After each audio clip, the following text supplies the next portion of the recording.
Ladies and gentlemen, welcome back to the analysis of YOLENO TV.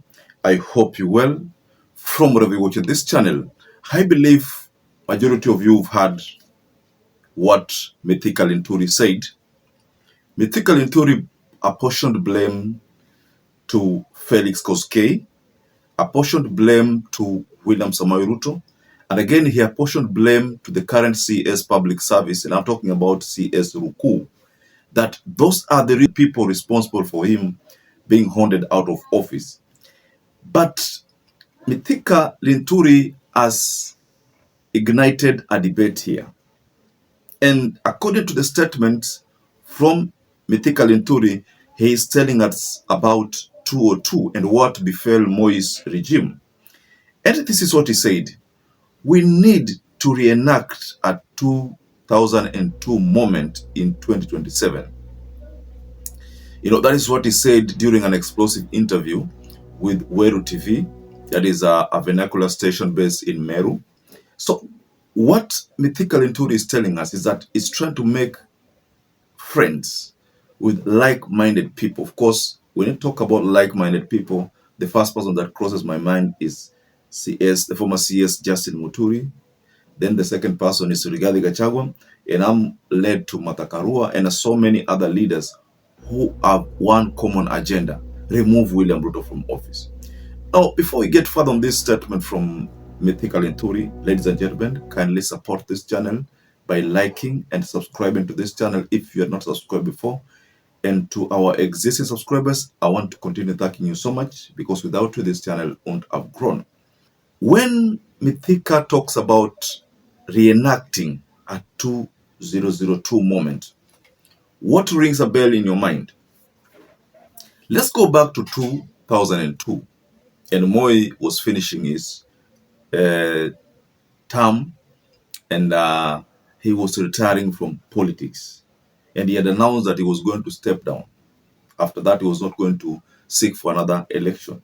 So the person that came on board was Uhuru Muigai Kenyatta. So when he talks about reenacting a 2002, that election is one of the most praised election. It was very fair, and Kibaki won by a landslide because the nation voted in one direction. Mwai Kibaki, naapa kwamba nitakuwa mwaminifu wa Jamhuri ya Kenya. Ewe Mwenyezi Mungu nisaidie.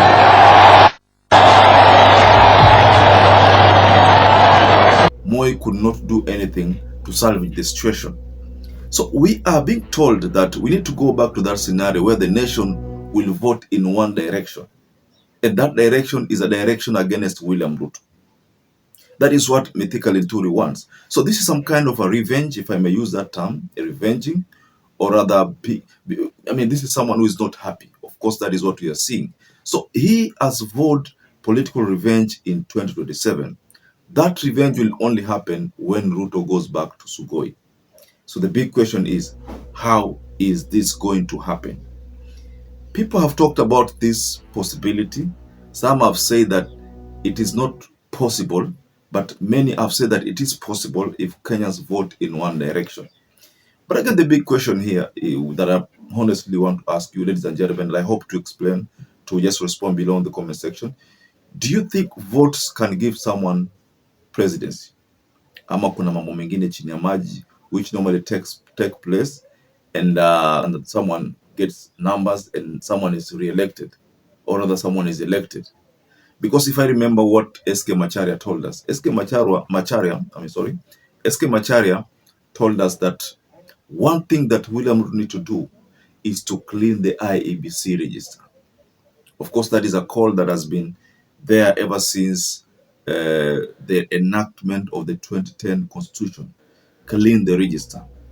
So when SK Macharia talked about that point, he was trying to tell us that the register is full of ghost voters. It needs cleaning, because probably that's where there's a loophole, that votes will always be infiltrated because of that loophole. So the best thing to be done is that register be cleaned, and then fresh recruitment of voters be done. That was a call by SK Macharia. And that time, SK Macharia told us about a scenario where in 2007, 2007, the Raila had won, according to him, and but that's the point. Raila had won, but then he was uh, confronted at his office and forced to change the numbers, and that is how Raila Amolo Odinga was pronounced a second in terms of voter numbers, which Kivitu had announced that Raila became number 2 and Kibaki was number 1. So because of that history, ladies and gentlemen, the big question to you is, do you think votes zinapatia mtu urais ama there's another formula that is normally being used? So let's assume there's another formula which was not there in 2002, because of course in 97 Moi was blamed, 92 he was blamed to have done some, kama alifanya maukarabati fulani, and that's why he clinged on to power. So if that is the case, in 2002, nothing could be done because the nation had voted in one direction. So what Mithika Linturi is calling for, his point is very simple. All Kenyans to vote in one direction. If that should happen, then it's not going to be easy for any vote theft to happen. So his point is clear, that Kenyans to vote in one direction. Now that leads me to another video that I stumbled upon in X, or rather on X. This video was about a plan where the fact that Raila is in that broad-based, there is no guarantee that Raila is going to support Ruto beyond 2027, or rather for the second term. No surety, because we remember the story of Raila and Moi. When Moi banked on Raila's support, but again Raila, after noticing that huyu mzee ni kama anataka kuendeleza hiyo mambo ya KANU, he walked out with Moi's loyal people. So the scenario that might happen here is that maybe Raila might walk out with Ruto's loyal, supporters who are in Kenya Kwanza. What if he walks out with Wetangula and Mudavadi, and then the whole Western inaenda, and then because Mount Kenya ilienda, he is left with other regions ndogo ndogo? Definitely is not going to make it. But if Raila sticks, it's going to pose a challenge, but we know that getting 50% haitakuwa rahisi kwa rais huyu ambao aliyoko mamlakani. Itakuwa ngumu, lakini kuna kura atapata tu. So the point that Mithika is bringing on board here is borders around betrayal. Yeye alimwamini William Ruto. In fact, he's telling us this time around that he is not interested in Ruto's jobs, because there's a time, according to him, there's a time Ruto talked about some discussions, behind the scene about how Mithika Linturi is supposed to bounce back, So Ruto talked about that. That's why, if I may take you to this statement, let me just take you to this statement. This is from Mithika.